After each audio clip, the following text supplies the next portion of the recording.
കഴിഞ്ഞ ദിവസം ഒരു വീഡിയോ ഇട്ടതിൻ്റെ കുറേ പേര് കമന്റ് അടിച്ച് ഒടിഞ്ഞ് അല്ലെങ്കിൽ വെട്ടിയ വാഴയിലാണ് വള്ളി കെട്ടിയത്. അതുകൊണ്ട് പറയാൻ പറ്റത്തില്ല.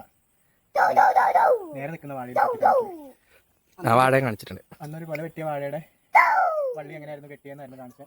അപ്പോൾ അന്ന് കുറേ പേര് കമന്റ് ഇട്ടിരുന്നു ഇത് വെട്ടിയ കൊലയാണ്, അപ്പോൾ ഒടിഞ്ഞു വീണ കൊലയാണ്. അതുകൊണ്ട് ഒരെണ്ണത്തിന് പുതിയത് കെട്ടുന്ന കാണിച്ചു തരാം. നീ ഡയലോഗ് അടിക്കാതെ വേഗം കെട്ട്. 2 വള്ളിയാണ് വേണ്ടത്. ഒന്ന് ഇങ്ങനത്തെ ഒരു വള്ളി വേണം, ഒന്ന് ഇങ്ങനത്തെ വള്ളി വേണം.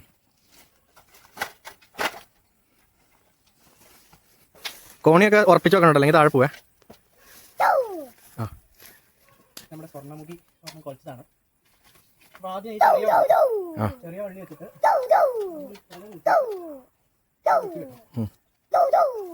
ആദ്യത്തെ കെട്ട്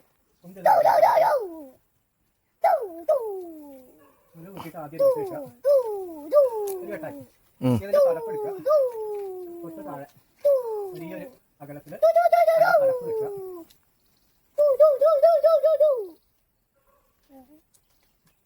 അത് ഉറപ്പിക്കാം. ഇപ്പൊ ഒരു ബാഗിൽ കാണുന്നുണ്ടോ? കാണുന്നുണ്ട്. ഇങ്ങനെ കെട്ടിക്കഴിഞ്ഞാൽ രണ്ട് സ്ഥലത്ത് പിടുത്തം വരും. ഈ ഒരു സ്ഥലത്ത് കെട്ടിയ ഒടിഞ്ഞു ചാൻസ് കൂടുതലാണ്. നീളമുള്ള വലിച്ചു വരുന്ന വഴി ഇതേ കെട്ടാം.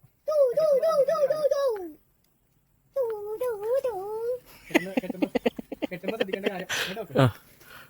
ശ്രദ്ധിക്കേണ്ട കാര്യം എന്ന് പറഞ്ഞു കഴിഞ്ഞാൽ ഇതിങ്ങനെ ഫ്ലെക്സിബിൾ ആയിരിക്കും.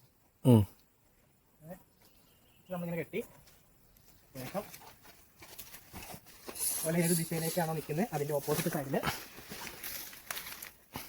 ഇതേപോലെ ഒരൊറ്റ കെട്ട് കെട്ടിയാൽ മതി. 4 ദിക്കിലേക്കും ഒന്നും വലിച്ചു കെട്ടേണ്ട കാര്യമില്ല. Simple and powerful.